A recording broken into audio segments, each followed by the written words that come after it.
freedom, man. That's what it's all about.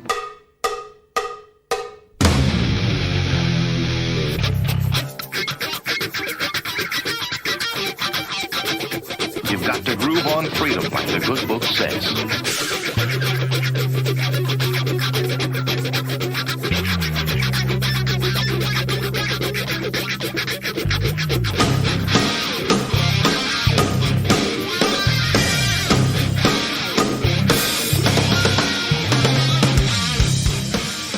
Welcome.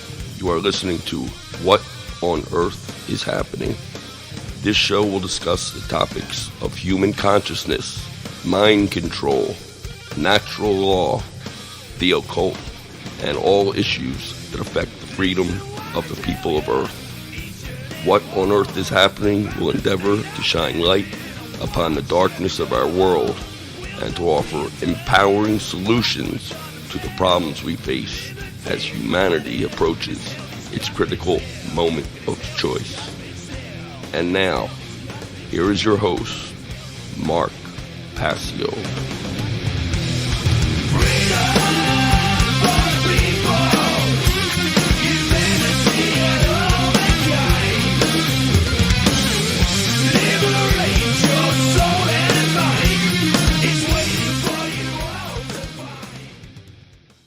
Welcome one and all, you're listening to What on Earth is Happening. I'm your host Mark Passio, my website, whatonearthishappening.com. Today is Monday, December 21st, 2015.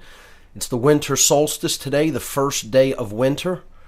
Hope everybody's having a good holiday season, if you believe in all that kind of stuff. And even if you don't, I hope you're having a good winter season. We have a great show lined up for you here tonight, folks. We're going to be talking about a topic that is really near and dear to my heart and something that I haven't really talked about too much on this radio show and in any of my podcasts or videos. I have been wanting to do a show about music for a long time because music is such a popular influence in society, and it's been such a huge part of my life since I was young that it's a topic that I really haven't covered nearly as much as I want to. And today I'm going to be getting into it in a big way with a good friend of mine and my bandmate in the Founders, Mike Thompson. So he's going to be the guest on the radio show today. So that's coming up on this edition of What on Earth is Happening. Just a few quick housekeeping things and a couple of announcements. I want to let everybody know that I am going to be giving a new live presentation coming up in February of 2016. This is going to be another presentation hosted by Art Capozzi, who hosted both my natural law seminar and my original Demystifying the Occult seminar. Those were done back in 2013 and 2014. So, this new presentation is going to be live in Philadelphia in February. The exact date is going to be forthcoming, but I want to start the promotion for it now because this is going to be a great live seminar that's going to actually be consisting of myself and Jay Parker. And the title for this entire seminar is going to be called Demystifying the Occult Part 2. Satanism and the Dark Occult. This is something that I only very, very briefly touched on in the first Demystifying the Occult seminar, and I think this is a topic that needs to be given more attention and clarified in people's minds, explaining to people exactly what is Satanism compared to what most people think that it is, and explain to people how this dark religion operates in the world. So, Demystifying the Occult Part 2, myself and Jay Parker, we're going to be talking about Satanism and the Dark Occult. This is going to be taking place in February of next year, February 2016, new live presentation, and this event is going to be hosted by Art Capozzi. This will be taking place, I have the venue, although we're still trying to work out the finalization of the date and time, but the venue will be the Ethical Society of Philadelphia. in Center City, Philadelphia. So it's a great venue. I've spoken there before as part of the Tesla Science Foundation's events that they have had at the Ethical Society. So it should be a really great overall all-day seminar with myself and Jay Parker. There is coming up one of, if not the biggest conference of its kind, Free Your Mind 4, coming at us in April of 2016, April 15th, 16th, and 17th. Free Your Mind is a conference on consciousness, mind control, and the occult. And Free Your Mind 4 this coming year will be hosted at the Sheraton Bucks County Hotel, the same place that Free Your Mind 3 was hosted. The Sheraton Bucks County, it's another great venue. This hotel is at 400 North Oxford Valley Road in Langhorne, Pennsylvania, just outside of the city limits of Philadelphia. Free Your Mind returns to Philadelphia in 2016 with a 3-day conference featuring top caliber whistleblowers and researchers from across the country who will shed light upon our world's problems and bring forward empowering solutions, spreading awareness on the topics of consciousness, mind control, subversive occult influences, holistic body, mind, spirit health, and solution-oriented approaches to the problems humanity faces in these challenging times. The speakers lined up for Free Your Mind 4 are as follows: Bob Tuskin, Kathy O'Brien, David Whitehead, Freeman, Jamie Hanshaw, Jay Parker, Janice Barcelo, Jim Mars, John Vibes, Jordan Maxwell, Josie Wales, Ken Rolla, Laura Eisenhower, myself, Mark Passio, Mark Phillips, Mary Sean Young, Max Egan, and Ross Ben. An all-weekend pass for the Free Your Mind 4 conference, $169.99. Individual day passes, $59.99. Tickets are available and have been available at freeyourmindconference.com. The conference's website, freeyourmindconference.com. Ladies and gentlemen, if you're at all into any of the information that has been and continues to be talked about on this podcast or in the truth community in general, Free Your Mind 4 is not an event you are going to want to miss, because this conference really brings people together from all over this country and many other countries as well, who have a thirst for truth and knowledge and want to come and gather and meet with like-minded people. And that's what a conference of this kind is all about. It's about getting people together, forging relationships, forging alliances, if you will, and bringing people together who are interested in truth and freedom. So Free Your Mind 4, Sheraton Bucks County Hotel in Langhorne, PA, April 15th, 16th, and 17th.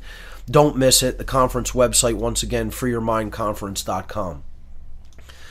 There is a donation button on the front page of the whatonearthishappening.com website on the left-hand side of the page. If you feel that the information that has been shared freely on this podcast and through my videos is of value to you, feel free to make a voluntary donation to help support my work and myself. That is, again, on the left-hand side of the whatonearthishappening.com website. Also on that left-hand side, there is a link for What on Earth is Happening promotional t-shirts. I still have plenty of these available. They will also be available at the Free Your Mind 4 conference. I think I might even have another design possibly. We'll see how it goes. But the t-shirts are still available. They have the all-seeing eye design on them. Really great redesigned logo that says truth, love, and freedom. And above it reads one great work. So if you're interested in that, click that link and it'll send an email over to me, and I'll tell you how you can pick up a What on Earth is Happening promo t-shirt for a voluntary donation. So I think that's all the event announcements and other housekeeping that I have for right now. Actually, there is one more. I want to let people know that the Founders will be playing live here in Philadelphia in February as well. February 27th, we have another show coming up here in Philadelphia. This is my anarchist hardcore punk band. Really going strong so far, making waves in the city. People talking about the band, and if you're in the area, come on out and see us on February 27th. That's a Saturday night, and we'll be playing at Connie's Rick Rack, a local establishment that promotes local music. So that's in the Italian Market section of South Philadelphia. I'll have a flyer for that made pretty soon, and we'll promote it here on the site and on the founders.us, our website. Speaking of the Founders, my guest today is the lead guitarist of the Founders, Mike Thompson. Mike, thanks so much for coming on to the show today to have a discussion about modern music. Thanks for having me, Mark. Yeah, absolutely. This is something that needs to be spoken about in depth. Oh, without a doubt. It's something that I've wanted to do for a while, and something that I'll probably do in somewhat of an ongoing basis with people like yourself who are knowledgeable about, music in general, especially music that involves a powerful and needed message, and music that is really about rebelling against this system of control and slavery that we find ourselves in. So I guess my first thing that I'll throw out to you is if you want to tell the listeners about how we became involved in the current project that we're in, that backstory, we could start there. Sure. In fact, the Free Your Mind conference that you were just speaking about, that's where the beginning of the Founders actually, that's the very start of it, where I met DJ, our other guitar player, and we hit it off. We began speaking about music, but also, moreover, we agreed on the same points as far as what the system was doing to society and how it was destroying the fabric and morality of society. And that's essentially where I came in to, the circle of friends, where we ended up on the 4th of July getting invited over to your place. This is before you and I began hanging out. And that was when the band actually formed, that day, on Independence Day. And, ever since then, we've forged a great relationship, and, we agree on the same points that we need to free humanity from slavery. Absolutely. I mean, I remember that day clearly in my mind.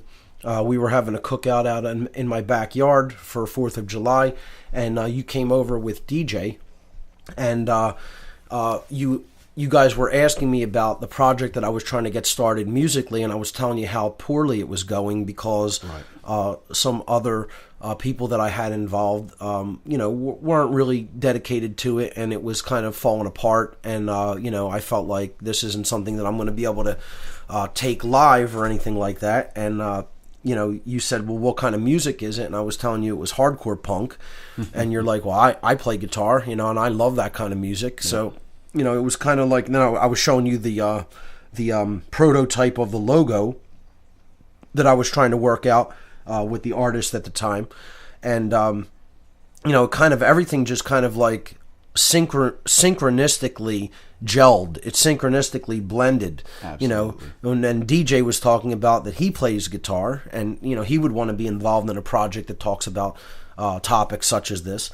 And it just kind of almost like, it really just came together that day where we said, we have people who are very interested in it. Again, also our other guitarist, Carrie, was there that night, and our drummer, Jared. And, it really just came all together suddenly, like without even anybody pushing it or expecting that this was going to turn into a project. We just all kind of like were talking and realizing we had a lot of interest in the same kind of music and of course the same message, and that one thing led to another, so to speak, and the rest is history, as they say. But very synchronistic, very synchromistic. Absolutely. That the band would get started on the 4th of July. That would be the place where we met and talked about this project, and then agreed to start meeting and writing some music. So couldn't have planned it that way if we tried. Yeah, that's right. So I guess what I really want to get into is the state of modern music, and specifically, like, to just open up a topic, rebellion in music in general, but specifically the genres of music that were supposed to be about rebellion. Yeah. Metal, hardcore, punk. These genres were supposed to be about saying, screw the system. We want no part of this immoral system of control. Yep. And infusing a message of rebellion and standing up, through the discordant types of sound that it puts out, like shaking people, making them pay attention. Yeah. What do you have to say regarding that general gist of that these genres were really supposed to be rebellious in their nature, and what's your view of what has happened to them? Well, what I see today and what it's become is a part of the control system. What I see is the opposition controlling rebellion, controlling the rebellious nature within mankind, and specifically within this art form of music itself. And you can see over the years how it's just little by little been bred right out of people, and why it's so necessary right now to be that mindset, to live it and to bring it to people, because it has been taken away from these genres of music because of how powerful it is. The message itself that could be given to somebody through an art form like this, so readily available, is beyond reading a book, beyond sitting through a lecture.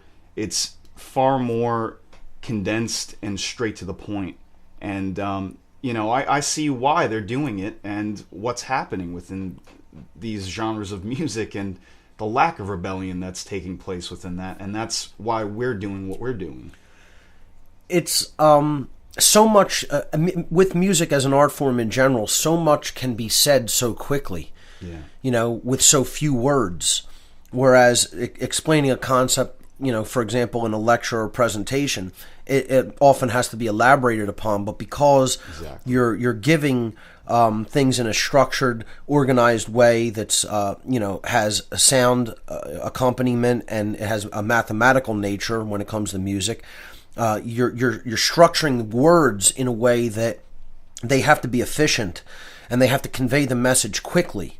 Rappers, I find, are very, very, very good at this. I'm amazed sometimes in conscious rap how few words it will take them to put a message out that's so, distinct and clear and powerful. Exactly. So I totally agree with what you're saying regarding the hijacking of these musical genres. I mean, they've been turned into more scenes and hangouts and, identities and fashion statements. Feel good. Yeah. Yeah. Yeah. Lacking completely any rebellion whatsoever. All it's become is a way of fitting in, not questioning authority, not going against the grain. And that right there is giving up your right to think. And I have to say that that's been done a little too well, because we're seeing that too much within the musical scene today. You talk about kinds of music that are popular, that don't contain any hint of rebellion at all. Pop music, things that you'll see at, music awards programs, things that you'll see on, if you do see any music on like MTV or VH1 or any of these other channels. It's just, it's so sanitized of any kind of a real message, a message that matters. So many people are even fearful of putting in a message that matters in music anymore, because it's like, oh, you're taking yourself too seriously, or, why are you trying to interfere with my time to be entertained? Right. You're trying to get me to learn something or pay attention to something, or, God forbid, care about something, I mean, Can you speak to that aspect in modern music? Yeah, I mean, that goes into the control mechanism that, is taking place right now, where I did mention, the feel-good aspect of it, where people just want to feel good. They don't want to think critically. They would rather be on the side of popularity than to be on the other side, where, when you are a truth seeker, you're usually ostracized, because other people don't understand what you're saying. Right. And people fear that ostracization. Absolutely. Because they want to belong. Yeah. And so they're trying to be more popular so that they can get more well-known, more famous, if you will. Exactly. And therefore they are removing that message to be accepted, just for acceptance. So it's like, it's a catch-22. Yeah, do we want our music out there? Yeah, but we want it out there for a reason. We want it out there so it will help to awaken people. Exactly. People will pay attention to what we're actually saying in it and think about those themes. Yeah. I mean, again, that goes back to paying attention, which most people aren't doing when they're listening to music or even what they're watching on television. They're busy trying to be just distracted. They want that distraction. They love it, unfortunately. And, when it comes to music, they're not, most of the time, people are not paying attention to the lyrics even. Yep. They don't know what's being pumped into their psyche and their subconscious most of the time. Sure. Because they don't even know what they're being told. And that's a dangerous thing, and that seems to be what's been taking over the minds of people, Yeah, that's why I've always been interested in hearing what a band has to say. Bands who don't have much to say and don't have a message in their lyrics never held a huge appeal to me. Right, same here. I was always a lyric reader. I wanted to hear, why is this band bothering to write a song? Exactly. A lot of people don't even think about that. They're just all about the music, but they don't even recognize, like, if you're going to write a song, what are you trying to say by the song? Isn't it supposed to be an expression of a message, through a different medium, in this case, music? Right. And most people just don't care about the lyrics of music, and they, like you said, they just let it slip right into their subconscious. I mean, the lyrics we're writing are very deliberate. They have a deep message to them. The message is rebellion and freedom. Exactly. And, that's a huge part of what we do as the founders, because we want people to sit and listen to our music and read the words that we're putting out there. And, of course, we want you to hear the music too, but when we get good recordings of this, I think people are going to realize, how much we're pushing the envelope of this genre of music. And, it's a little bit difficult to hear live because, there's a lot of difficulty associated with not only presenting a band properly live, but also recording it. Right. But when we get some studio recordings, I think people will really clearly be able to hear what this band's really all about. Yeah. I want to shift the discussion into a little bit talking about like music's role in society, or moreover, its perceived worth in society. Because, you have so many people that look at music, it's just, you're going to just become another starving artist, and so many people don't even want to be associated with people that perform, that put out art in all different forms, whether it be, traditional art, painting, drawing, etc. Right. Art through making videos, through making music. I mean, you just, what's your view of how music is, how it's viewed, its perception, its worth in society? Well, I mean, unfortunately, when you take a close look at what's going on, it's easy to see that people, most of the time, I mean really most of the time, need to be told what to think, what to feel, how to believe in what they believe in. And a lot of the time people are told what is popular, what is pop culture, what you should be paying attention to by the mainstream. And unfortunately, a lot of people, this is the way their mind works, that they go toward that. It's a moth to a flame, essentially. They go right for that, and they will bite the bait, and they do it almost every time. And unfortunately, bands like us that are going out and speaking the truth and doing it on our own, we're not telling people, what to believe. This is not an opinion. This is the truth. This is what the truth is. It's unbridled, and whether you like it or not, that's your problem. You could take it or leave it. But I'm telling you, from what I see, it's a lot of it has to do with the fact people need to be told what to think and what's popular. Right. And they flock toward what they think is secure, what they think is safe. Exactly. I see this big time in a lot of people, even out in the music circuit. They want the maximum safety. Mm-hmm. They don't want to go anywhere where the boat's being rocked. Right. It's part of the whole topic of last week's show, which was courage. Courage is so lacking in society. It's no different in the music circuit. Completely. A lot of people just want to run away from anything that is real. Continuing with that, I think it's been increasingly difficult to get people excited about music, to get them to want to come out and support music. I mean, this was a problem, when I was a little bit younger doing music as well, and it hasn't really gotten much better. What's your view on that?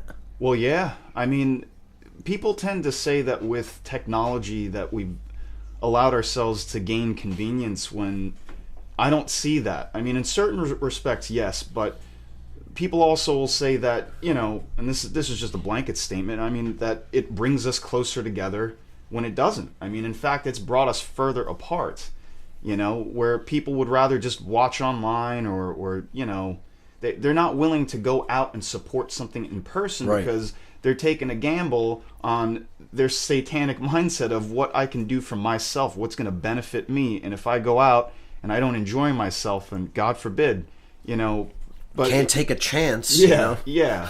And especially with a band that has a message like our band, the Founders. I mean, we are speaking out against the establishment, which most people are afraid to do.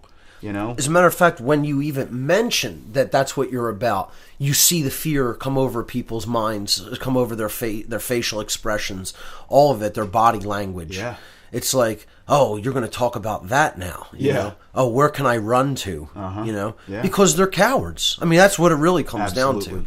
Absolutely. It's like they just wouldn't stand up for themselves if they were being forced into a prison camp. That's how late they'll wait. Yeah. And then probably won't even do it then. Yeah, unfortunately. What about people who just use the music scene, quote unquote, to be just that, scenesters, to be people who are just there for fitting in and trying to make friends and don't even really care about the music. They're more interested in, what's the fashion that's going to go along with this kind of music, or what kind of friends am I going to be able to make here at this club, or at in this new scene. What do you think of scenesters? As if I need to really ask that. I see them to be just as vile as the controllers that are ruining the fabric of society. I mean, whether you're willingly ignoring or you just don't know, I mean, you're being a part of this system that is distracting people and demoralizing completely the minds of people. I don't have any appreciation whatsoever for somebody that wants to ignore the truth. I mean, it doesn't take much to look around to see the state of the world that we're living in, and if that's the way you want to go by ignoring it, then you're just as much a part of the problem. I'd say they are the problem. Yeah. Yeah, that's a great point. We have a song in the band about people who are inauthentic and just, trying to fit in, And they're the kind of people who will, actually be vocal and talk out against people who are genuinely into this for bringing a message, because it's almost like, oh, you're ruining my good time vibe. Right. Right. Ladies and gentlemen, the Founders aren't here. I mean, yeah, we want people to hear our music and have a good time at our shows, but we're not here to placate people and tell them what they want to hear. Right. We're here to bring a strong, powerful message of truth in and infuse that into the music and make that a part of the entire experience. We're not here to just have a good time vibe flowing at every moment at one of our shows. We're going to say uncomfortable truths, regardless of how that makes people feel. Exactly. Just like I do in my presentations. It's like we're not going to sugarcoat what's going on in the world. We're just going to put it to some cool hardcore punk music and let that be a different vehicle for the expression of this message. Yeah. So we'll get into maybe some of our individual songs before we start talking about some other topics too, so we could give people an idea of what lyrically, message-wise, this band is all about. But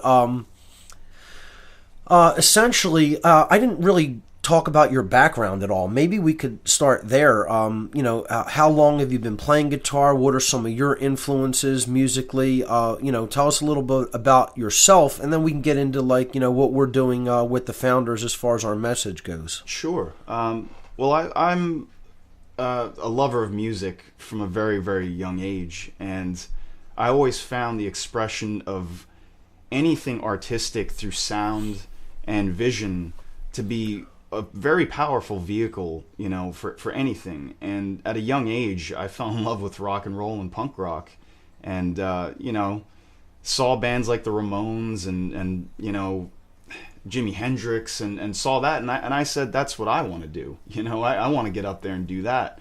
And over the years, you know, I realized as I grew into my teenage years what real, you know, rebellion actually was, and what it stood for. You know, it wasn't just saying, hey, I'm going to go against the grain. It was looking at the state of the world. And the punk rock that I got into was very much like that. A band that I think we both can agree on, The Exploited. I got into at a very young age, and they talk out against the system, and I couldn't believe the powerful message that they were bringing. That Sure. It made me want to be somebody to be able to bring that message. And essentially, I've been playing guitar since I was 13 years old. I'm now 31, and I've never put it down, no matter what it seems to be as far as being unpopular, because it seems that, you know, artistic value is not really appreciated, Right? And there's a reason for If it's not that. making a ton of money, it has no worth in society, right? Exactly. Yeah. You know, and that goes into the socialist movement that wants to control that, you know, where, you know, that's not being supported. So, you know, I never gave up on that. And yeah, I mean, the bands that I played in the past, I didn't really have other like minds, you know, as far as what I believed in. As far as the genres that I was into, that's something that we agreed upon. And you know, Yeah, we like heavy music. I mean, we like heavy guitar riff driven music. yeah, You know, with heavy drums. And it's a personal taste preference. Obviously, not everybody's going to like this band. You know, that doesn't mean that we're not good at what we do. That doesn't mean that we're not a good representation of this genre as an art form. But not everybody's it's not going to appeal to everybody. yeah. You know, a lot of people are going to hear it and be like, "Oh, that's terrible. I don't like that kind of music." You know, and that's fine. You know, a lot of people don't like death metal. A lot of people don't like black metal. A lot of people don't like punk rock. A lot of people don't like country music. A lot of people don't like, you know, line dance music. But whatever. You know, a lot of people don't like rap. You know, as far as the style goes, that's a taste preference. There is no right or wrong when it comes to that. It's like, you know, what appeals to one person's ear is not going to appeal to other people's ears. Our goal here was not to try to find the kind of music that's the most widely liked or accepted. You know, it's what we're going to play what we like, because this is our band. It's not someone else's band. If they like a different kind of music, go form your own band. Go put out your own kind of music that you like. This is what we like. See, you know, a lot of people have a hard time with that. They keep telling me, "Oh, I don't like that," or "Why are you doing it like this?" It's like, I'm not really interested in what people think of our musical style At all. We're going to play what we like. Exactly. The end. And you know, more importantly, beyond the sound, sonically, beyond the actual sound of the band, a lot of people need to start waking up to the message. Right. You know, there are bands that I don't necessarily like their sound, Yes. but if their message That's right. is speaking about the truth, speaking about freedom, Yep. and breaking us from slavery, Yep. then I will listen to them. and we will listen to music like that with an open mind. Exactly. You know, Exactly. and support it because it's putting out a message of truth and freedom. That's right. Without a doubt. Yeah, great point. I totally agree, fully. So, I guess maybe it's a good time to talk about like some of the things we do get into in our songs, and maybe talk about some of the songs specifically, you know, and the writing process. Yeah. So, how about the song "A Nation of Sheep"? You know, One of my favorites. I mean, you know, it just speaks for itself in the world that we're living in right now, and what this country has become. You know, how easily people will be duped into believing whatever the control system wants them to, without doing any critical thinking whatsoever. This song right here touches upon it. the lack of The best. courage, the ignorance. Yeah. You know, that is prevalent in society. What the founders, would think of us. Yeah. The founding fathers of America. I mean, the line, it opens up, if they could see America today, the founders would turn over in their graves. I mean, I think it's almost an understatement. The founders would chastise us to the nth degree for what we have allowed this country to degenerate into. This song is, as all of our songs are, they're hard-hitting, they're in your face, they don't pull any punches, they don't mince words. I guess if we want to let people get a little bit of a preview lyrically, because I think this is something that I want to put out there for people to get the gist of what is, what the founders really talk about in our music. So I'll just read the lyrics to this song, and then we can continue with maybe another one. This song is called "A Nation of Sheep." It goes, if they could see America today, the founders would turn over in their graves. They'd be sickened by what this country has become, land of the cowards and the home of the effing dumb. A nation of sheep begets a government of wolves.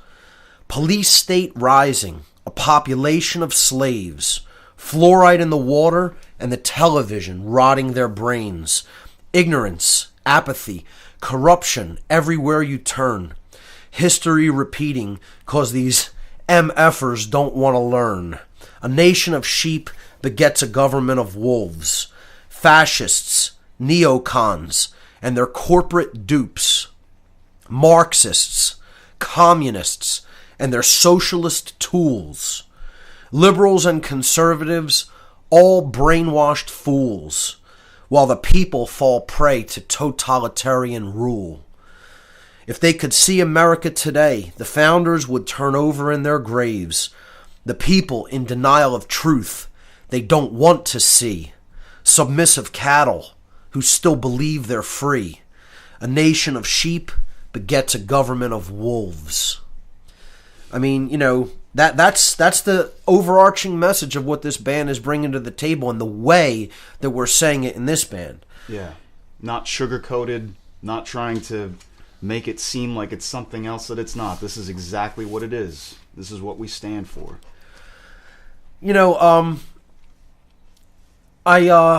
When I introduced the next song that I want to talk about at the recent show that we played, I noticed that it made a lot of people uncomfortable, because so many people still don't know what a false flag is, or so many people have been convinced that, that's just a conspiracy theory. Right. They don't even know the word and what it means, or where it came from, And, when you try to let people know that a lot of the events that have been happening in this country are contrived, they are orchestrated, they are scripted, and they're there just to make people afraid so that then their rights can be stripped in the aftermath, and claiming we need more security. Yep. People still get uncomfortable talking about this and still don't understand the tactic that's being used against them in a false flag attack. Right. It's amazing that the news media has been able to keep through what they will not talk about, people so ignorant of this basic tactic that's been used throughout history. Yeah. Very ignorant to history in general are most people, unfortunately. They don't know what the Reichstag is. They don't understand what was done, through that to take away people's rights. And that same narrative has been used over and over and over again.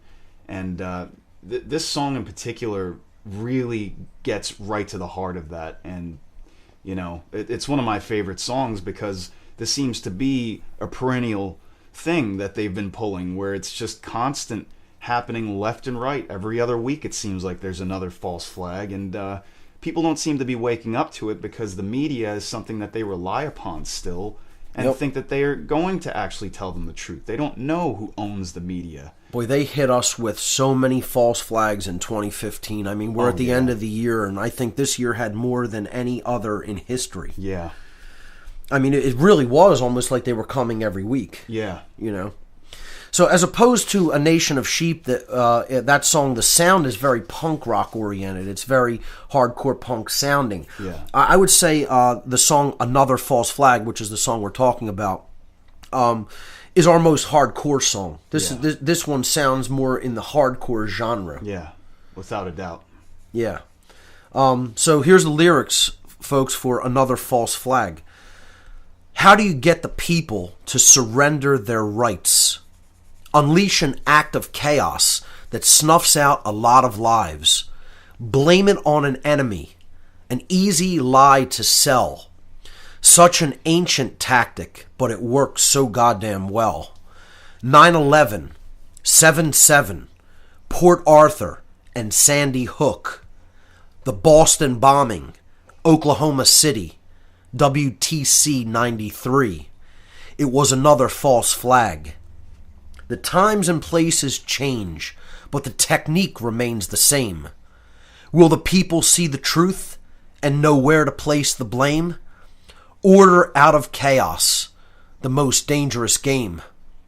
Understand the strategy or fall for it again and again. 9/11, 7/7, Port Arthur and Sandy Hook. The Boston bombing, Oklahoma City, WTC 93. It was another false flag. Just another false flag.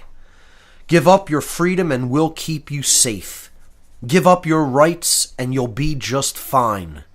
Give up your freedom because you're afraid. Give up your rights and become our slaves. 9/11, 7/7, Port Arthur and Sandy Hook. The Boston bombing, Oklahoma City, WTC 93. It was another false flag. Just another false flag. And people are still, resistant to understanding that message because they don't want to believe that we're ruled by psychopaths. Exactly. That would do something like this. Yeah. Yeah, it's incredible that people don't have that discernment, that's been snatched away from them, to not see and understand that the paradigm for the left and right, is the same head of Hydra. It's the same beast, and they do not see that because they want to be fooled. People love to be fooled, and that's working a little too well. I mean, look at who is running right now for the presidency. It's absurd. It's a joke. A bunch of clowns. And as it is, people don't understand what it is to rule themselves, to become moral themselves, and to not need a master. That's right. I heard a recent quote from Adam Kokesh. I believe it was Adam. He said, when people ask me who I'm supporting for the next president, I ask them, what kind of cancer do you like most? Yeah. I thought that was just great. That was just brilliant. It's calling a spade a spade. Yeah, exactly. They are a cancer upon society, and if people don't see that, they have a lot they need to do some research about to find out what these people stand for, where they come from. A lot of people are still in this naive mindset, especially people in music. This is a good point to just do a brief aside to talk about the lack or small amount of true anarchists in music. So many people, you start talking out against government in general, and it turns them off because they're still under this delusional, childish, naive impression that people in government care about them and want to make life better for them. They actually still believe this nonsense. Yeah. It's a mindset of a 4-year-old child, literally. Absolutely. To not even know, even within the lyrics of A Nation of Sheep, how you explain the fluoridation of the water. Most people don't even understand what that actually is. They're not even educated to understand. Because they're fluoridated. Exactly. So it's no wonder why we've got a lot of this fog going on and just absolute shameful behaviors of thought where people think that these people actually care about them.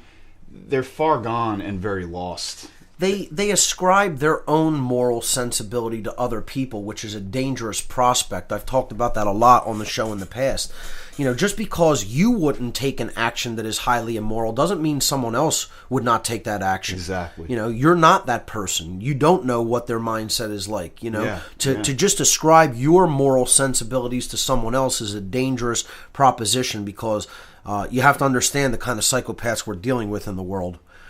So, there's just such a small amount of people who are anarchists in the whole music circuit, and not only that, there's a small amount of people who understand real anarchy. Right. There's this fake form of anarchy that goes around in music that is really communism in disguise, socialism in disguise.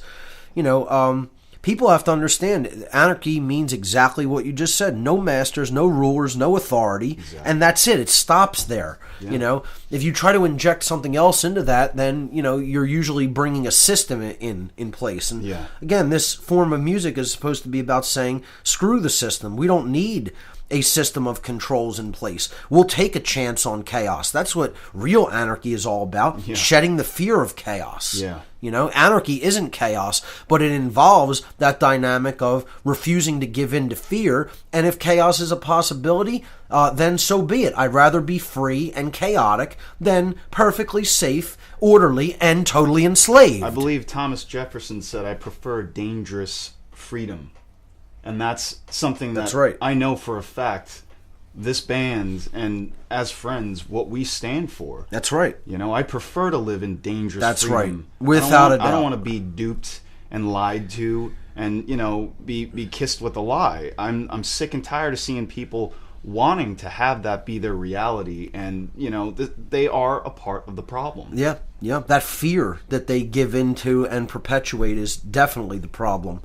And I've said it before. I'll say it again. I'll give me my 45 ACP, and I'll take my chances with the psychopaths and or even cannibals all around us. Yep. I'm not interested in being protected. Anybody who wants to be protected is not a real man or a real woman. That's right. You're responsible for your own self-defense and protection, and there's no excuse for not understanding those principles and arming yourself to be able to defend yourself if necessary with deadly force. That's right. And that's what they're trying to take away from people through all these false flags. They want to give the illusion that if our guns are taken away, that suddenly the terrorist is going to change its mind. Or the criminal. Yeah. Or the government. Yeah, exactly. Which Good is luck criminal. With that. Yeah. I mean, that's incredible that dialectic is being used and working. Believed. Yeah. That's even sad. More amazing. Very sad. So, we have another song about scenesters, about people who just come out to be part of something, and they're not even really into the music. They're about making a fashion statement, having a scene of friends, fitting in, stuff like that. And they're certainly not about rebellion. Exactly. They're the first people who will clear out when you start talking about rebellion. They're the first people that will get all timid, afraid, shut down, go glassy-eyed on you. Yeah, God forbid they have a message of truth that's injected to their psyche. That's, again, going back to the whole feel-good behavior, which they think they're any different from their parents. They're no different from their parents that continue to allow this slavery to take place in society. That's right. And they imagine that they are very different from their parents' generations. Why? Because they dress different. They got a few more tattoos than their parents ever had. Yeah. Oh, wow, that makes you real different. Or it even has technology. Nothing to, exactly. People think that they're so hyper aware now that they've got their smartphones, which in my opinion, the phone is only as smart as the user. That's right. And, that's any different, but it's no different. I mean, it's even worse, in fact, because they've got a library at hand that they could be looking up anything, but they choose to just be placated into being, a slave for the system that wants to, be, a part of this system and be they popular. Accept the whole paradigm that goes along with it. They accept the whole view of reality, the whole projected view of reality from the mainstream media. Exactly. These people, the worst part about this hipster generation is that they believe they're informed, too. Yeah. They actually believe they know something. They think they know more than someone like me. Yeah. Yeah. They actually believe that they're highly informed people because they can click a few buttons and look something up on Wikipedia or something. Right. Yeah. A government-controlled website anyway. So, this song is called Hipsters in Costumes. So, I'll read the lyrics. Fake-ass scenester pieces of shit just trying to look the part. Conformist scum, just like your parents were. System lovers from the start. Your mouths move a mile a minute. but none of you got shit to say. You wouldn't know what punk really means if it smacked you in your tattooed face. All you want to do is belong. You don't want to rebel. You're nothing but hipsters in costumes, and you killed punk long ago. To you, punk is just about a look and a scene. It's about fitting in and making friends. Punk was never supposed to be about belonging to a crowd. It was supposed to be about taking the control system down. Fake-ass scenester pieces of shit, just trying to look the part. Conformist scum, just like your parents were. System lovers from the start. Your mouths move a mile a minute, and none of you got shit to say. You wouldn't know what punk really means if it smacked you in your tattooed face. All you want to do is belong. You don't want to rebel. You're nothing but hipsters in costumes, and you killed punk long ago. That's some of the lyrics I'm actually the most proud of for writing, because it's something that really needs to be said in this scene. Oh, yeah. You know, in this whole community of people. Absolutely. You know, which is like a scene. It is a bunch of scenesters. And we're going to come in and be the uncomfortable, discordant dynamic within that quote-unquote scene to make people uncomfortable. You know, because this is what punk rock has become. Yeah. And, you know, and I say you killed punk long ago. They killed what was the spirit of punk. Do I think punk is dead? No, I don't, because we're living proof that it's not. That's right. You know, and that's another thing I want to talk about. Like, just as a personal side anecdote, I don't dress at all like I'm a punk rocker. You know, I've been into punk rock since I was a child. Yeah. Okay, listening to the Ramones, and other punk bands, but people will look at me and immediately associate, well, he doesn't dress like a punk rocker. Is that what a punk rocker is? Right. His hair isn't like a punk rocker. Right. Oh, is that what it is to be into punk and to understand punk rock? Conformity. Yeah. That's what it is. I don't if have you don't your look uniform. the part, then you don't fit in. Yeah. You know, and that goes in with mindset. Yep. And if you're not towing the line of what people have been, you know, lied to about, which they don't understand, these aren't even their own thoughts. That these are scripts written for them. Yep. You know, through By the think Tavistock, tanks, yeah. You know, the Fabian Society. If they don't know about that, then they're completely uneducated about what's been done to them. That's exactly right. You know, steering mass movements of people. You know, steering societies in the way these think tanks want them to go. So that song, Hipsters in Costumes, I particularly like. It's absolute venomous vitriol, as you can hear. But I think it's needed vitriol. Absolutely. So part of my background, I was in a stoner rock, really stoner metal project years ago called Omega Lord. And, you know, we were kind of like the stereotypical stoner metal type band, themes that you might think of as part of that genre. But we also were very into freedom and rebellion, and we had a song called Not Gonna Die with Bullets in My Gun. Kind of kept that in this band. We kind of like took that song and were, if you will, covering it or just making it our own, since it was one of the songs that I was involved in the writing of when I was in Omega Lord. So this song is really about not giving up. You know, it's about you could interpret it from the perspective of a physical gun, but to not die with bullets in your gun means you did everything possible, that you didn't give up without trying, without a fight. Exactly. You know, so what do you think of this one? Yeah, I mean, what you just said, I mean, it's just not giving up no matter what the opposition is bringing your way, which is a lot of people that are going to disagree, that are going to swear that they've done enough research to know what you're talking about to say you're wrong, and have no clue that they've been lied to. You know, I'm not giving up no matter what anybody tells me. You know, I've used my discernment, you know, in my life and where I've been around the world. I've seen it for what it is. I know that the control system is doing its best to take people like us and turn against each other and essentially run away from freedom because it's not popular. You know, the talking, or, you know, rather the topic of freedom and truth is something that most people scoff at. That's right. And I don't care if you want to scoff at it. I don't care if you don't think that that's cool or popular. That's not what I'm on this planet for. That's right. You know, what we're here to do is to bring morality back, to cut the chains of slavery. And I'm sick and tired of people trying to turn that away, from society. And I don't care if it makes me unpopular. We're here to lead a rebellion against the practice of human slavery. That's right. Yep. So, the song Not Gonna Die with Bullets in My Gun. Here's the lyrics. You tried to hold me back. You tried to keep me down. Tried to make me live your lie. This is where it ends. I'm taking my shot. Ain't wasting no more time. Not gonna die with bullets in my gun. No surrender, no retreat. No compromise or peace. Let slip the dogs of war. And if you're in the way of this runaway freight train, gonna get run down for sure. Not gonna die with bullets in my gun. Not gonna die. No, I'm not gonna die with bullets in my gun. Fighting with my future, haunted by my past.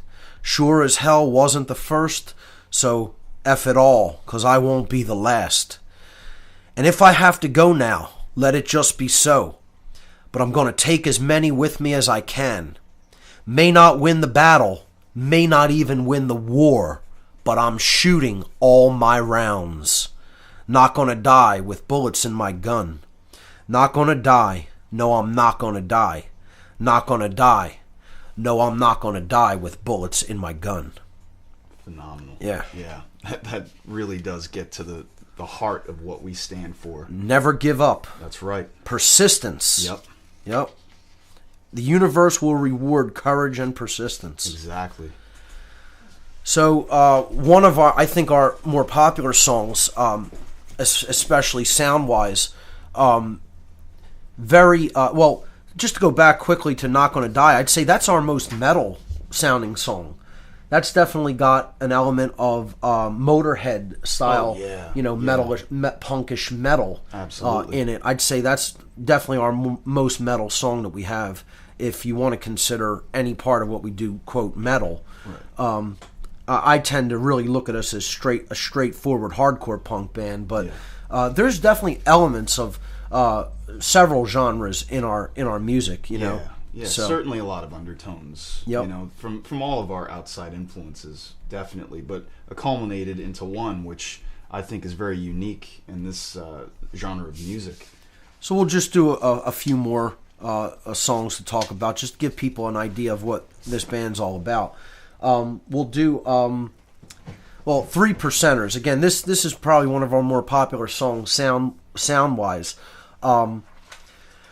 This is really about the small amount of people who will rebel against any form of tyranny. You know, the 3% are who fought the American Revolution. That's right. I'd say maybe there's about 3% who are willing to fight the second one, should it be necessary to take it into the physical domain. And that'll be enough. It'll be, horrific if it has to go that way. But it was enough the first time. It'll be enough this time. But this song is really about what, are you a man or a mouse? Do you have real courage? Will you stand up? Will you stand together for freedom? Or will you run? Yeah. Will you be somebody who doesn't have the courage to stand up and run, and you'll count yourself in the other 97%? Right. Yeah. So you want to speak to this song or any part of the music? This is one of my it? favorites because this is what we understand as far as the revolution that took place. These men and boys that fought for our freedom, I mean truly, not what's going on right now in occupied countries around the world. I'm talking about the guys that fought against the Tories. Yep. That said to the Redcoats, jog on. That's right. We don't want you here. That's right. And that's what we're willing to do because unfortunately the Redcoats are somewhat still here. Oh, they're completely still here. The Nazis and the Redcoats are here. And the communists, all of them. And they all shook hands to say, we can't let this place be a bastion of freedom. Exactly. We have to take it down from the inside. Yeah. Too many people are here who will overtly, physically fight for their freedom when you're trying to overtly conquer them. But, if we take it covertly, if we take it through stealth, if we take it through mind control and subversive influences, then we have their minds, and they'll just breed more people who are milquetoast people. Exactly. Total milquetoast, uncourageous. Doughboys. Yeah, doughy. Yeah. Exactly. Yeah. Yep. Yeah. Yeah, and that is the opposite of what the 3%ers were and are, because those that are willing to give up their lives for the greater good, for freedom, these are men. That's right. These are men that are willing to actually go beyond their ego and say, enough is enough with evil, enough is enough with tyranny. Yep. We will not put up with this No anymore tolerance for any of those things whatsoever. Nor should they be. Whatsoever. And when you know what's going on in the present world right now, the poisoning of our food, air, and water, there is more than enough good reason with that. But again, the freedom's taken away from other individuals around the world through occupation. Enough is enough. This has gone on long enough, and this is what this song is about. That's right. So, here's the lyrics to the song 3%ers. When shit hits the fan, will you hit back? Or will you turn tail and run like a bitch? Grow a pair and get prepared to stand and fight the evil in our midst. 3%ers, we stand together. 3%ers in liberty or death. 3%ers fight to the last man, never surrender or retreat. Militia of the people fighting tyranny, might die on our feet, but we won't live on our knees. 3%ers, we stand together. 3%ers in liberty or death. Come and take it. Don't tread on us. Liberty or death. Don't tread on us. We're the 3%. Don't tread on us. Liberty or death. Don't tread on us, 'cause we're the 3%. When shit hits the fan, we'll hit back. We'll stand and fight until the end. If hope is still alive in this land, it lies with the 3%. 3%ers, we stand together. 3%ers in liberty or death. Powerful lyrics. Yeah, we're not messing around with the lyrics of these songs, with the message that we're bringing. At all. And I'm trying to explain to people as we're on the stage, too, this isn't an act. It's not a gimmick. It's not a joke. We're not playing. We're not, trying to make people think that we're something that we're not. It's as real as a heart attack, ladies and gentlemen. That's right. This is who we are, and this is what we're talking about on stage. There's no distinction. So, two other songs. These are ones that we've written most recently, our two newest songs. We've not even performed one of these yet live. We have with one that we closed our most recent set with in Philly. But we'll be playing the second one that we'll be talking about at the next show. So we wrote a song called Kill the Masters, influenced by the television show Game of Thrones. The phrase that they put on that show, if people aren't familiar with it, there's a scene in it where former slaves are basically going through the city and killing the people who thought that they were legitimate masters of these people, legitimate owners of other people. And in one of the scenes, they actually paint the phrase on the wall with blood, "Kill the masters." So I said, that symbolically and literally even kind of depicts what needs to be done. But we need to kill the idea of mastery of other people. We need to put forward the idea of self-mastery and kill the notion that other people can legitimately be ruled by others. Right. Exactly. So, I'll let you speak to this song. Your take on it. Yeah, when I first heard that you wanted to write a song, "Kill the Masters," I was ecstatic about that, because we understand that on a deeper level. This isn't just some childish game of boo-hoo, I don't like being told what to do. This goes beyond that. This is explaining exactly what we see in society, what's being done to people, the slow kill, the kidnapping and rape of children by our masters, by these people that think that they are our masters, these immoral psychopaths. These people have got to go. We can no longer allow them to poison the psyche and the minds completely of anybody within society. It's got to be ended, and this is essentially from what we agree with. I mean, there is no reasoning with somebody that's completely immoral. To stand on that same level ground is not going to happen. We cannot do that with these people. We can't sit and say, let's go into their courts and try and figure it out. People have been trying to do like this. Talking is gonna stop psychopaths from doing what they're doing. Exactly. From controlling others. Precisely. And harming others and raping people's rights. Right. They don't care. You're up against an enemy that doesn't have any morality. It doesn't have any capacity for morality. Exactly. It doesn't have conscience. It's never going to develop conscience. Exactly. When you've let that breed in society to a certain extent, it is eventually going to come down to physical confrontation. Yeah. It doesn't have to, but where we're at, I feel, unfortunately, I've said in the last couple of weeks, I don't really think we're going to do it in consciousness now, which is a failure long term, and this will probably have to be done again at some point, to get it in consciousness. But at the point that we're at, I'm very non-hopeful regarding the ability of humanity to get its mind out of the prison that the mental prison that humanity is in. It's going to be very, very difficult. Yeah, and in order to unite, I agree that it's going to take a lot more. I mean, a lot more. But, even more so, just speaking on that topic of how immoral these people are, you can't reason with an immoral person with no conscience. Nope. There have been hearings where they've gone into their courts, people that were a part of the MK Ultra program. And if you don't know about that, go to the back of Mark's podcast and start from number 1. You have to understand that there have been hearings in Washington for people to try to stop these things from happening to other people, and it never has stopped. Right. They've upped their game, and they've shut these people up. So I don't see any more reasoning with these people. So that's why Kill the Masters is certainly one of my favorite songs. So here's the lyrics, folks, to the song Kill the Masters by the Founders. Would-be kings without a conscience, claiming the right to rule over us. Their robot enforcers follow their orders, but they're nothing but gangsters and thugs.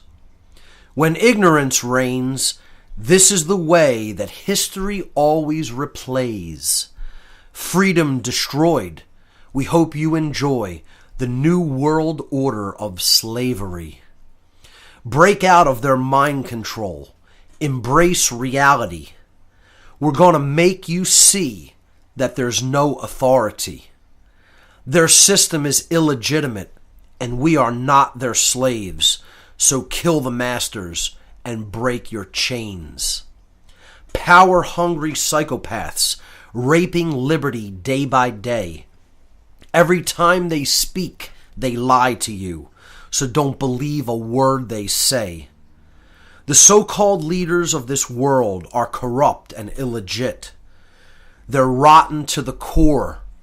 What's even more, their system ain't worth shit. Break out of their mind control. Embrace reality. We're going to make you see that there's no authority. Their system's illegitimate, and we are not their slaves. So kill the masters and break your chains. Phenomenal. I couldn't have said it better myself. Yeah. I mean, this is the kind of message you're going to hear at a Founders show. It's not going to be sugar-coated. It's not going to be for the faint of heart. It's not going to be for the wishy-washy, milquetoast doughboys. Yep. You know?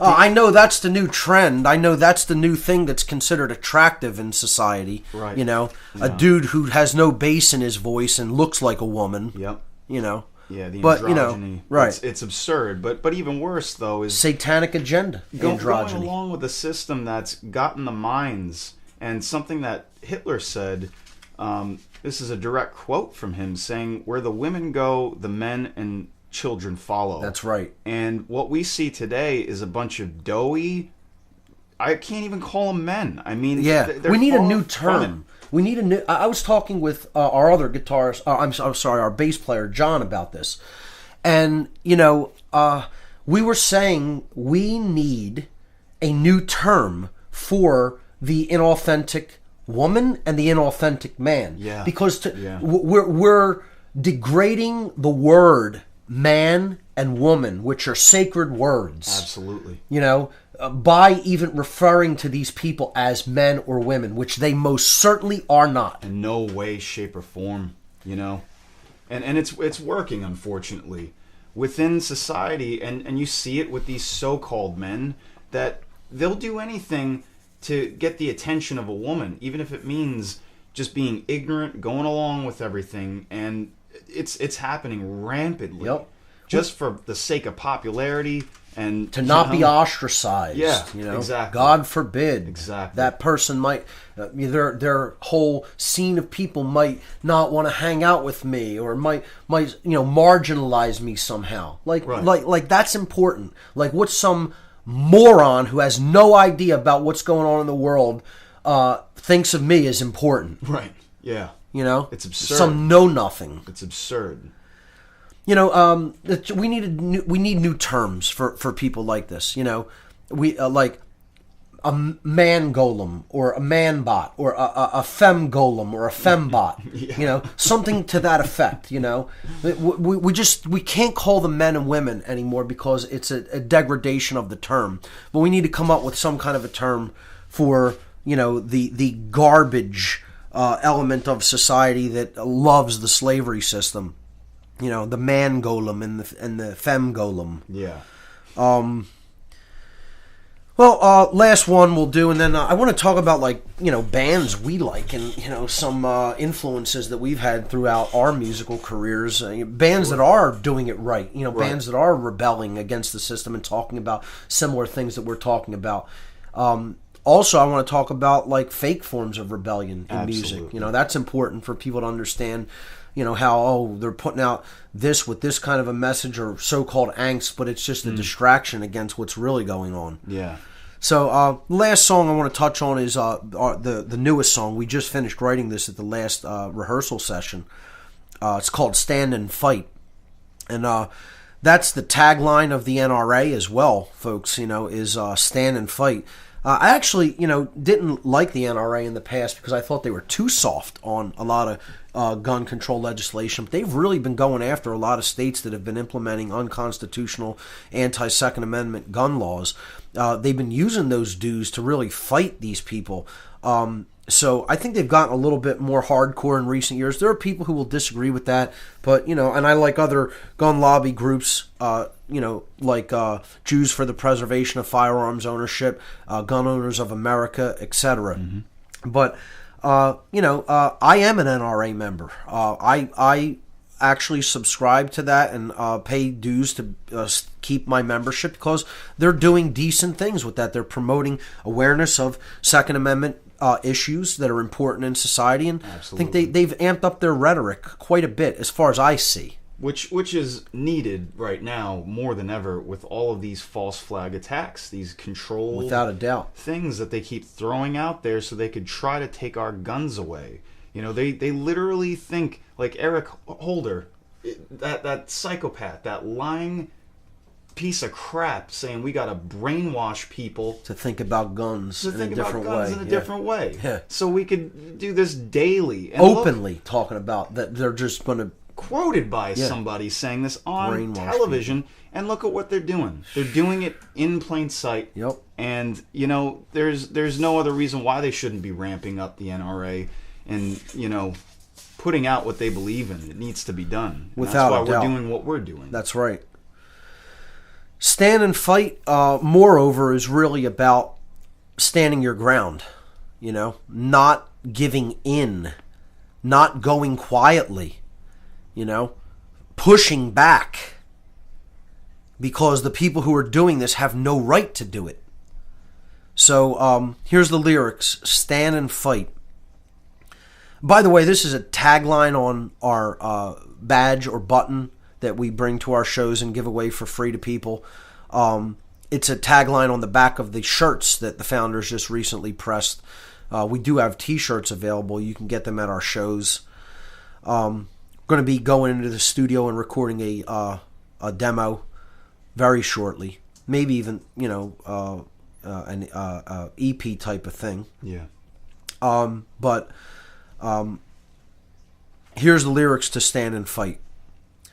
No surrender, no retreat, no quarter, no prisoners. We reject your brave new world of death and tyranny. Our souls we will not sell. We embrace our sovereignty. We will not surrender our freedom and our rights. We will not go quietly into the night. Stand and fight. We will speak the truth to all we meet, both near and far. We will not be silenced, and we will not be disarmed. We will not stand down. We're active and we care. We will not comply, because we're awake and aware. Stand and fight. No surrender, no retreat, no quarter, no prisoners. We bring to all who hear our words just one philosophy. No masters and no slaves. Death to all authority. When tyranny threatens everyone and we've run out of time, it all comes down to one decision. Join us or die. Stand and fight. I mean, that's as hardcore as it gets, ladies and gentlemen. That's right. The Founders are definitely a band for the new 3%ers. Let's just put it that way. That's about how many percent of people that I would figure would probably be into our music and message, because they have enough spirit and they have enough intelligence and they have enough courage to even be into a band like this. That's right. It's not the popular approach for 100% sure, but you know what? It's spreading a message of truth and freedom to the masses, and you cannot unhear something.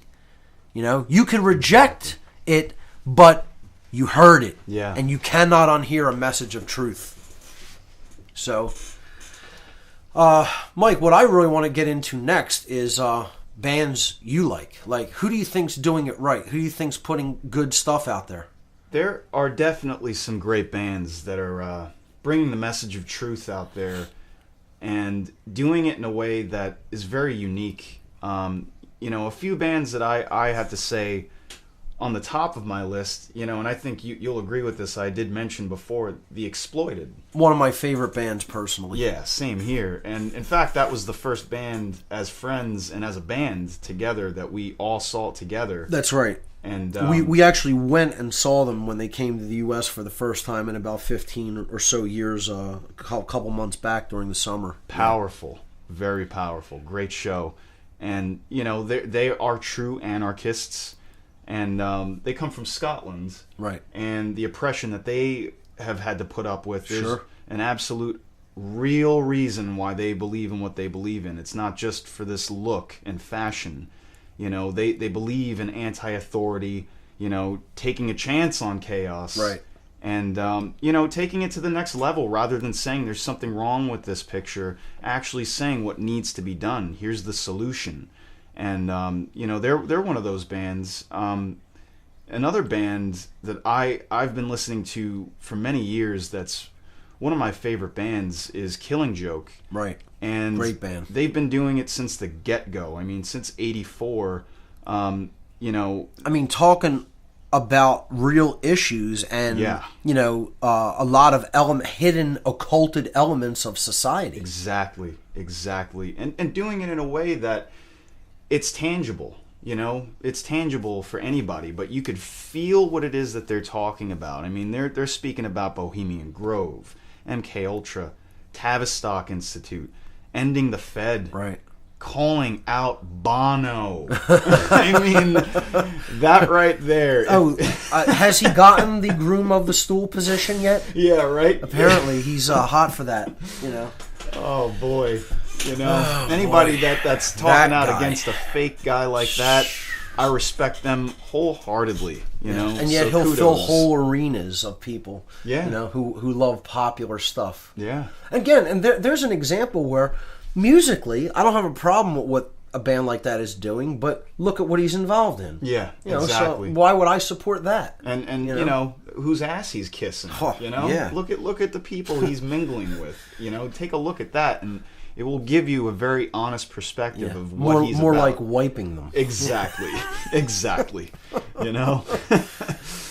So, all right, Exploited, Killing Joke. I want to throw one out there. Yeah. Black Sabbath. Oh, yeah. I mean, that goes hand in hand. And this is why they're so attacked by the system, especially religion. Yeah. You know, oh, they have a dark name. Oh, they sing about all this dark stuff. Yeah, because they're making people aware of it. Exactly. You know, exactly. This is the band that has been doing that for more years than anybody else and are still doing it. Exactly. I mean, their new album...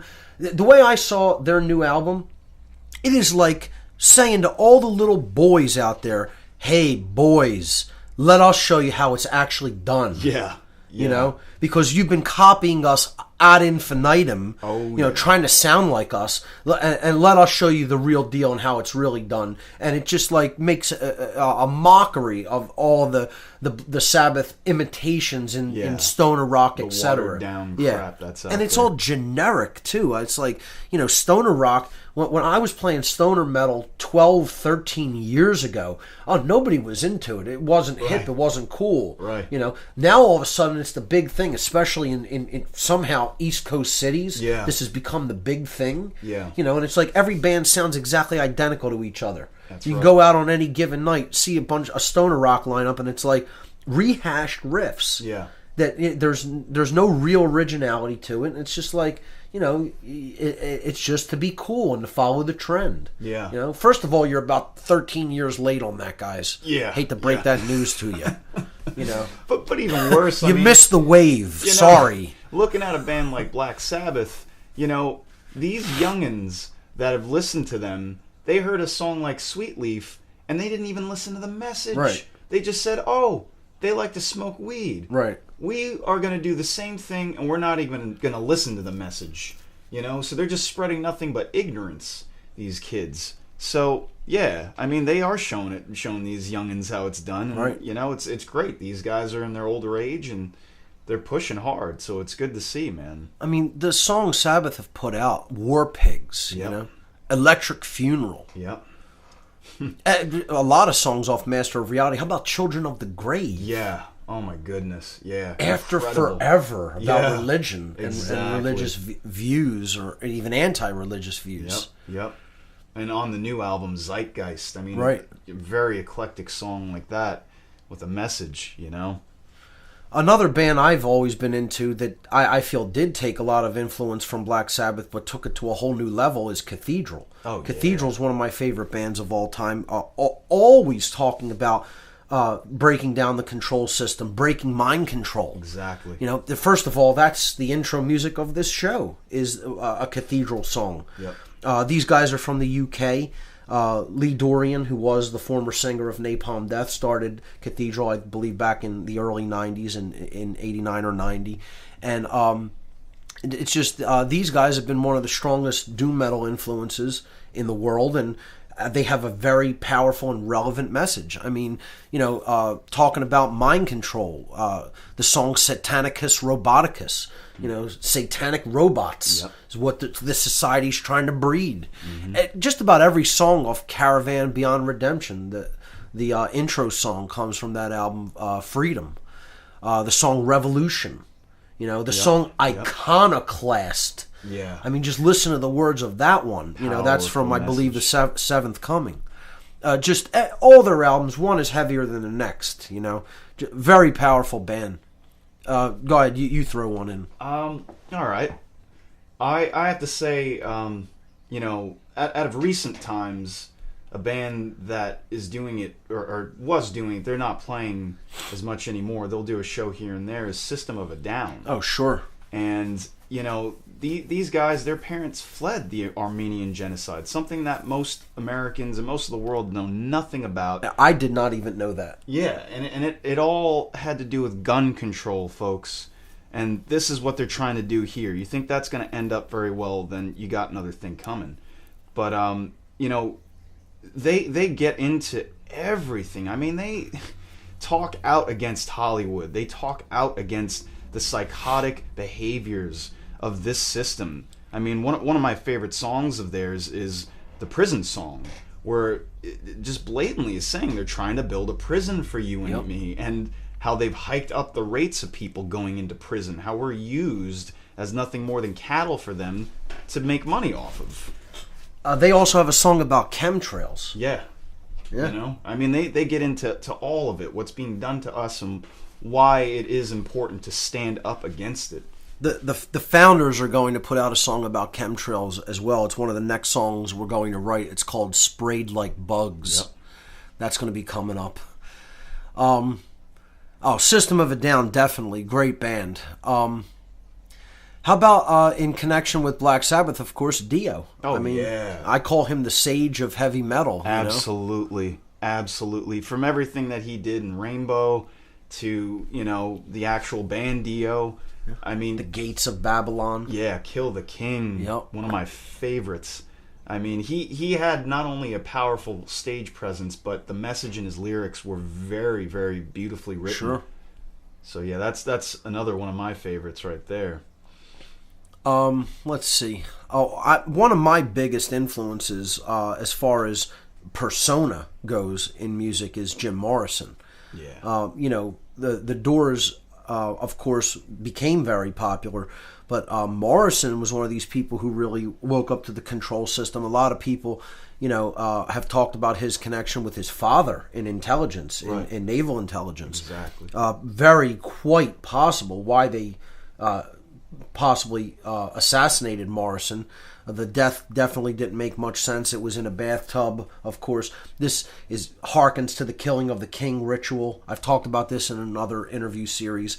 You know, he was known as the Lizard King. Right. You know, this whole idea that we're going to take a possible very influential member of society that could be a change agent on a wide scale and kill them. Mm-hmm. You know, this was done with Kennedy. He was synchronistically associated with Arthur of Camelot.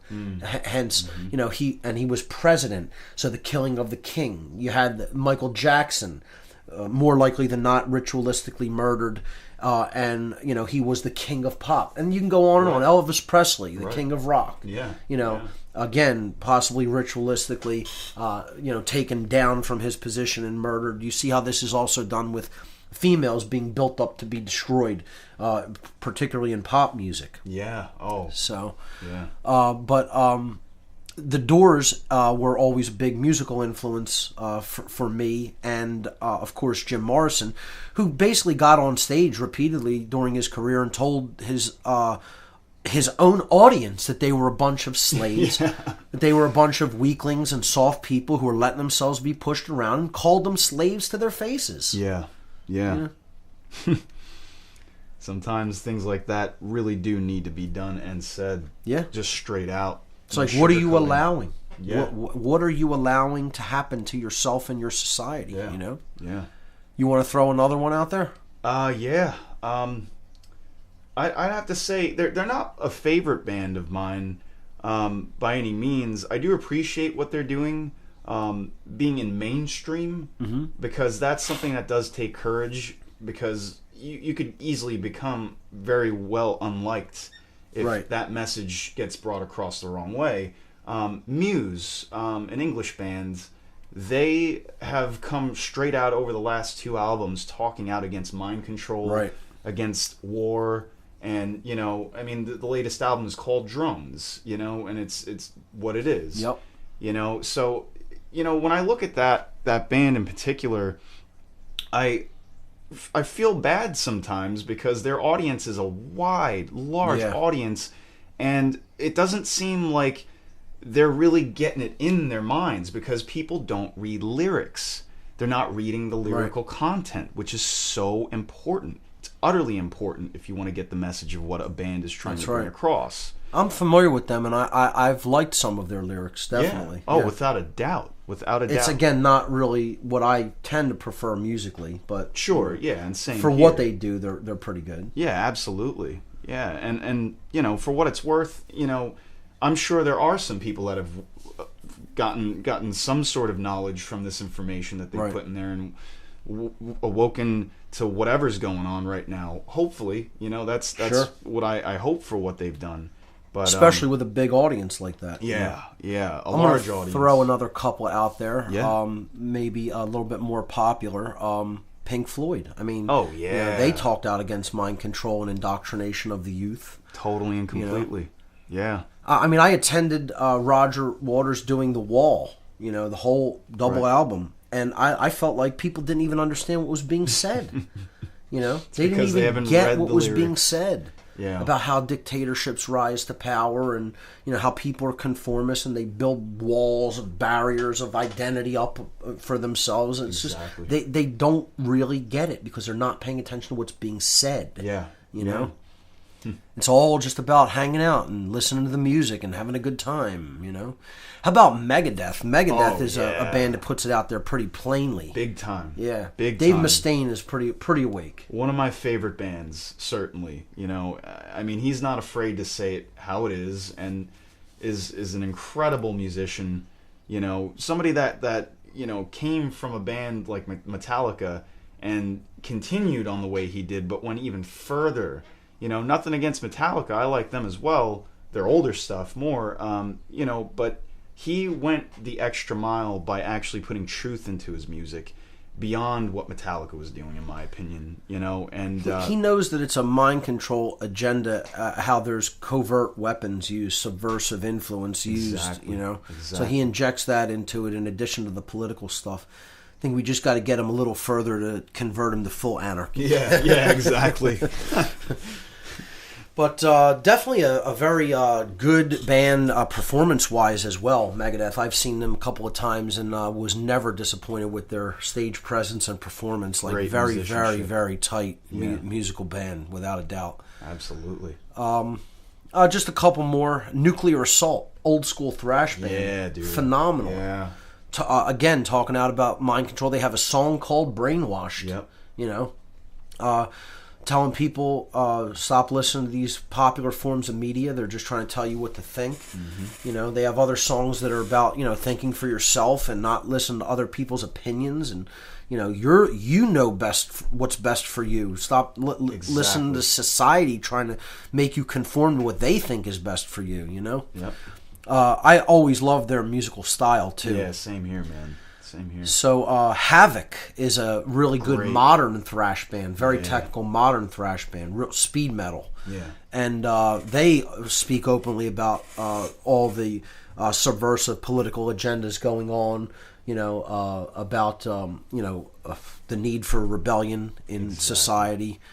So that's a band that I really appreciate. Anybody else you want? Oh, we left out one of the probably most important and really forthright bands when it comes to a message of true freedom, and that's Sons of Liberty. Oh, absolutely. I mean, I would love for the founders and Sons of Liberty to have a gig together sometime. As would I. You know, that would be like a perfect band for us to maybe open up for in the future, because these guys are putting it out there very, very, very plainly for people, talking about the Federal Reserve, you know, talking about the loss of freedom in America, how we're becoming a police state, how the world is enslaved. Yep. Just openly discussing these themes in their music. Yeah, it's not sugar-coated. It's very naked, out in the open, and it's attainable for those that are liberty-loving human beings that actually want to know the truth, that want to live it, and not just be placated into being entertained and shutting off their brain. I mean, that's all well and good, you know, if you want to sit down and watch a film, but, you know, when that's all you want to do is just be entertained, you know, that you're just turning off your brain, and you're not going further, you know, you're not adding to freedom, certainly, when that's happening. Speaking of Sons of Liberty and people who just want to be entertained, I mean, I recently saw a piece of YouTube footage from one of their concerts. By the way, we're talking about the band Sons of Liberty is a side project of Mike Schaefer from Iced Earth, another pretty popular metal band that talks about a lot of these themes as well. That's a band that should be included in this discussion. But Sons of Liberty was playing a gig, and Schaefer was on stage trying to explain to people about the loss of freedom in society and how, these people are trying to completely take over every aspect of our lives. And you hear a couple of people in the background at the show saying, you could hear it on camera, them saying, just play the song. We just want to hear the music. And it's just like, why would a person like that even be at a Sons of Liberty show? Right. Yeah. It's like, you don't know what this band is all about. Right. Yeah. They're three percenters Absolutely. Without question. Absolutely. I mean, he's talked about his attitude, his mental attitude. Schaefer has said in interviews, I'm a feral human being. I'm like a caveman. You're not going to control me. Right. And I'm intelligent. Yeah. And that's the thing this system fears the most. Absolutely. It fears an intelligent, feral man that will not be put in bondage and chains. That's right. And they're trying to breed that out of society. They're trying to keep men from being desirable that are like that to women that want a slave. They want somebody that's going to lay down, not cause any ripples whatsoever. And that's what's happening right now. We're watching that take place. Yep. And it's very unfortunate, but I chuckled when you said that, Mike, because I could tell a little personal anecdote. It's almost becoming like a tradition on the show now. Yeah. Just as a brief aside, I actually, and I was telling Barb this the other day. It was I was out with another friend who was having some problems, and I was trying to talk to him about the situation that he was in. I won't mention any names.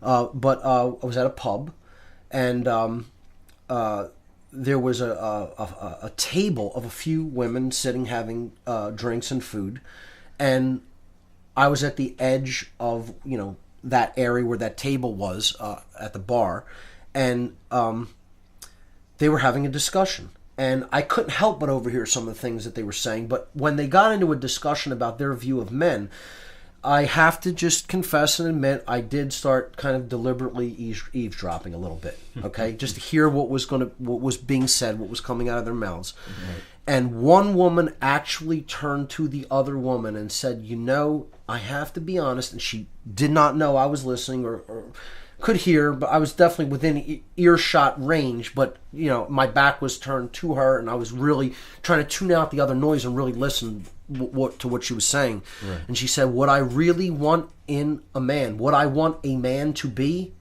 is my slave. She actually, I swear to God, ladies and gentlemen, this was spoken aloud. She actually said, what I want in a man, what I want a man to be, is my personal slave. And she wasn't joking or kidding. And they didn't view it as a big joke. Yeah, they laughed like, you're saying it right out in the open. Because they're basically thinking the same thing. Yeah. And this is the reason they are enslaved. Exactly. They don't even understand the very reason you are a slave and don't even know you're a slave because you're too ignorant to even recognize that fact because you haven't even looked into anything. You're a slave because you think like this. Exactly. That is the causal factor. Because what it happens in the mental realm gets reflected in the physical realm, especially if it's happening in the aggregate sense. Yep. Then that happens in the aggregate sense societally. Exactly. When one suffers, all suffer. Right. And that's what we're witnessing. And that mentality is creating the slavery that is being perpetuated. That's right. And they don't understand that. They don't understand that that's how natural law works. As many people are thinking like that, that's going to be given to you by the universe. Exactly. Precisely. And they're enslaved because they think like that. But we got into this topic because we were we were talking about, people who just want to be entertained, just want to hear, music. They don't want to hear the message of freedom injected in something. A band like Sons of Liberty, again, very popular band, Iced Earth. This is a side project of theirs. And you have people saying, I just want to come because, I want to hear the music, and I don't really want to take part in that, discussion about rebellion. That they don't want to be feral. They don't want to be untamed because they're worried about what's this person going to think? Mm-hmm. What's that person going to think? Is this person going to like me? Is this person going to ostracize me? Am I going to be popular with women? Mm-hmm. Am I going to be popular amongst my peer group? And that's where this social engineering aspect comes in, where they're actually trying to make women not desire, not be attracted to, not want a guy who has any of those quote-unquote feral, masculine, untamable qualities that will stand up for his rights, that will stand up for his freedom, because subconsciously they're like somebody who plays with the system, and complies with the system. They make more money. They're not harassed. Exactly they're going to be easier to control because they can be controlled in this sense. So they're going to be easily controlled by me and influenced by me. Yep. And they have what I call the mini-me Satanism mindset. Absolutely. The controllers are the big Satanists, and these are the mini Satanists. They're propagating the whole system by what they're thinking in the aggregate sense, but they're just a smaller version of their psychopathic satanic controllers. Exactly. Any other bands you want to throw out there? Yeah. Dead Kennedys is definitely up there. More so from my younger age. Old school punk and hardcore punk. They got right out there. I mean, if the name doesn't tell you what they were about, I mean, they basically spoke out against the system. And that's something that resonated within me. Yep. Since I was a teenager. So yeah, that's definitely. No, we're probably leaving a million names out of this, but yeah, I mean, I think that's a good place. How about some rap? Because we've been talking about metal, hardcore punk, stuff like that. Absolutely. I like rap personally. Yeah, I don't listen to a whole lot of it because I really limit to conscious rap. Right. One of my favorite conscious rappers is Paris. I mean, if you've heard this guy's stuff, I mean, he could say so much in so few words. He's from the Gorilla Funk label. I think people should check out all the rappers on that label, but Paris, I think, is one of the people who really stands out. Yeah, absolutely. I'm not as familiar with Paris, but as far as I know, he's very similar to a guy like Immortal Technique. Sure. Where he's very colorful with what he's saying, and he's not sugarcoating a thing for anybody. But as far as hip hop goes, Immortal Technique for me is definitely up there. A guy I've been checking out a lot recently is K Reno. Yeah. Just phenomenal. Great. Probably the best lyrical writer, and the flow of his raps lyrically are just incredibly impressive. But he gets into mind control in the stuff that he talks about, the occult stuff. Definitely worth checking out. Absolutely. How about our personal friend, Saint Pete? I mean, this is a guy who has to come up and get more popular in the music circuit in rap because he is just incredibly talented. Yeah, there's just the message he brings is about truth. It's about the tyranny taking place in society, but the power behind it. Yeah. I mean, he opened up for us for our first show, and I was in the back green room just, going over some chords and warming up before we went on and listening to him in the back, man. I was so fired up because he's not sugarcoating it. He's saying it how it is, and he's doing it in a very educated way. Right. So without a doubt. Yeah. Very, very, very intelligent guy. Saint Pete, folks, I mean, you got to check this guy's stuff out. Just brilliant. Absolutely. Anybody else? KRS-One. That's sure. Some old school stuff. This is a very learned man. He understands the dark occult. He could call it out very well, and some enjoyable songs out there. So he's definitely up there. that gives you an idea of like what we're about musically. I think, I think that's a good place to leave the section of the topic of bands we like. Right. How about people who are doing it wrong? How about people who are? There's a lot of those. Too many. How about this idea of petty rebellion, of trying to get people focused on this, but really that's not going to get you anywhere. Yeah. There's too much of that going on. Where it's in my opinion, I see it to be no different from the George Soros race wars that he funded. I mean, it's the same rhetoric, the same thing, and a lot of these guys don't really realize what they're doing is actually pinning everybody up against each other, and one guy I can think of that's an absolute sellout completely, P. Diddy, Puff Daddy, this guy, come on, he goes and says vote or die back when Bush was running, and then he's now saying, don't vote, but yet he's still in love with the system, still putting out the same garbage music. There's no message behind it, so I see it for what it is. I mean, it's just garbage.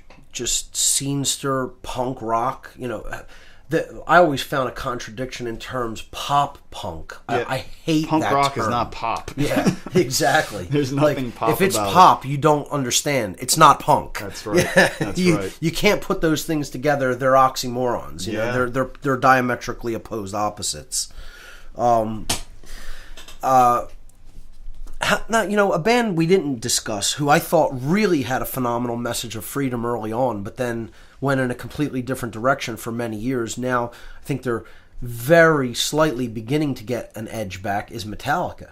Yeah. I mean, I don't think any discussion about, metal could be complete without talking about the path they went down. Absolutely. A lot of people feel they sold out. I think somebody got to them. I think after the album And Justice for All, which if you just listen to the lyrics on that album, it's unbelievable. Absolutely. Regardless of what you think about the sound of the album. Right. The lyrical content alone is one of the most absolutely anti-government albums out there. Yeah. And then in the next album, they're not talking about any of it. And it's, a black cover with the Gadsden snake hidden. Yeah. As if they were trying to small. send a message, I think perhaps someone got to them and said, you want to be the next Elvis Presley? You want to be the next, Jim Morrison? Well, keep doing what you're doing, Yeah. And they didn't really have the nerve to say, okay, whatever you think you need to do, we're going to do what we need to do. Right. I think they just said, we'll go with the program, at least for a while. And that's when you saw Hetfield's, total alcoholism come in. Yeah. Because I think he knew what he was doing was... I think, if anything, of the members left in the band, he might have the most possible, chance to really still fully awaken and bring a good message of freedom to people. Yeah, he's the lyric writer. Because Cliff Burton was really doing that. Oh, his influence is still all over And Justice for All. Absolutely. Absolutely. It's a shame he's not with us any longer. Right. But I think they were somehow gotten to and decided to cave. Possible. Very possible. Because the transformation between those two albums, it's too sudden. Yeah, it's night and day. Yeah. Truly. So I just wanted to say that. We were talking about other bands that, lead up what you might call a false sense of rebellion or just uphold the system completely. Are there bands that you think are, fully satanic and just uphold the system, exactly. Love the system of slavery as it is? Yeah. Yeah. One band I can think of that comes to mind. And musically...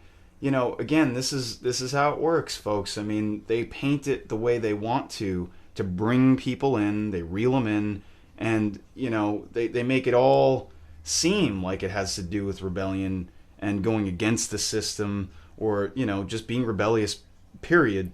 But most of the time, it's just garbage. And one band that I think of is a band called Ghost BC, and they're from Sweden. This band comes from a black metal band called Repugnant. And now, for those out there that don't understand what black metal is a genre of music that is 100% satanic. I mean, they literally use satanic imagery lyrical content has everything to do with eugenics, and you name it. This is what these people stand for. And unfortunately, a band like Ghost are actually doing pretty well within the music scene. And I mean, the lead singer dresses like the Black Pope, and their songs have everything to do with child rape, black mass, and sacrifice. And yet they're drawing large crowds of people. And unfortunately, and I understand this mindset of a young person that wants to go against the system, that wants to be rebellious in nature, and sees the corruption within, things like the Vatican, or just, the Christian church in general. I'm not saying that all people that follow these religions are that way, but the people that are the spearhead of these religions, they are very immoral people, and I understand that you would want to go against that, and that's something that I can attest to, because when I was younger, I grew up in a Christian household, and it from what I saw from it, I saw a lot of fakeness. I saw a lot of false reality going on with adults that they were trying to put upon me, that made me angry and want to go against it. So I started listening to black metal and thinking that was the right way to rebel, and I realized over years, and specifically when I had lived downtown in Manhattan in New York, in the financial district in Battery Park for a few years, what a Satanist really was. And this is before I actually knew what it really stood for. It wasn't this red devil. It wasn't this entity that's sitting with a pitchfork. This is a mindset. That's people. right. And I saw it outright. I saw it for the years that I lived out there, and was repulsed by the people that lived in that neighborhood. Not everybody, but by and large, the materialistic behaviors of people and the me mentality is so overridden that you can't miss it when you're in that neighborhood. You can't escape from it. One of the biggest false flags took place in that neighborhood, and yet people are flocking to it, to go to Ground Zero like it's Disney World, right? And don't even remotely question what took place. Worshipping the official story. Exactly. I mean, the 9/11 Truth It just Museum reinforces all of their predispositions and prejudices, etc. Exactly. Exactly. See, this whole false rebellion, it's just a dialectic. They're saying, well, you don't like this aspect of the control system. Oh, here we have the other arm for you. You could flock right into the arms over here, and we'll take you in. But you're not going to get anything different. Right. I mean, that's what I fell for earlier when I moved towards Satanism, because I hated organized religion to the extent that I did. Because that was one aspect of the control system. And then when you see what that is, and you say, I'm done with this, well, hey, we have this other arm of the bird of prey, this other wing of the bird of prey, ready and waiting for you. Yep. We'll gladly take you into that. Right. We'll call it rebellion, but you're just going to get more slavery. Exactly. Exactly. Till people wake up to the fact that this is a dialectic, and there is a way out of that. It's by rejecting the dialectic, realizing these are all aspects of the control system, and you have to break free of all of those forms of mind control. Right. Absolutely. So, I guess that's really basically what I really wanted to get into, but I'll leave the floor for you, Mike, and talk about anything else that you want to get into, Sure. and then we can wrap up. Yeah, absolutely. I mean, with what we're speaking about right now, with the false message of rebellion, there are bands that try to paint themselves as being rebellious, and I touched upon that within the metal scene, and we did touch upon that within the punk rock scene, and a band that I actually knew personally, that their entertainment lawyer was a friend of mine, and we ended up hitting it off. And I was pretty young at the time. I was in my early 20s, and in my mindset, I thought that they were cool because they were popular, and I didn't know any better. That their message of rebellion, this false pretense of just taking the same line that's being given by the media, because let's just face it, I mean, everybody pretty much knows that George Bush is a very unpopular man in America. I mean, for the most part. And that was something that I noticed with their music, that they just would toe the line, that they would say exactly what you want to hear and still be asking for a master, essentially, which is completely immoral. These guys are not about a message of truth. And as I got to know them, I realized all they cared about was partying, the feel good. Which, look, if you want to have a good time, that's fine. I'm not saying you can't do that. But they in no way were promoting the message of truth. They were very self-indulgent and did not care about anything other than themselves and money. So, for them to call themselves punk rock couldn't be further from the truth, these guys. And there's a lot of that goes on within the musical scene, unfortunately. But, I gotta say, people gotta use discernment. You can't just jump on a bandwagon and think that these people care about them. Same way as government, Right. that they're gonna actually bring them a message of truth. You gotta do some discernment and critical thinking. And A lot of times they're being promised things. Yep. Oh, we'll give you money and fame and power, etc. They're just towing the line because of what they're being promised. Exactly. And that goes on not only in government, of course, but in religion. It goes in music, and in all aspects of our lives. Yep. In the financial world, business world, etc. Absolutely. I think discernment is a huge problem for a lot of people, because they don't take in all the points of view, all the information, and then, filter it and analyze it and, see what comes out in the wash, so to speak, Exactly. They're just very easily led and influenced, and that's why they're using music to lead and influence people, because it is a form of art that can reach the subconscious mind quickly and can say a whole lot in so few words. So it's a tool, and it's how it's used. It could be used as a mechanism of enlightenment, and it can be used as a mechanism of mind control. It's about the consciousness of the wielder of the tool. Exactly. Mike, I am proud and honored to have you as one of the wielders of the Founders Sonic Assault. And it's a blessing that we met, and The feeling's we met mutual. on the 4th of July. That's right. Of this year, and it's been a great relationship, both as friends and musically, ever since. And I want to thank you for coming on and sharing your views on the modern state of music and rebellion within the musical community.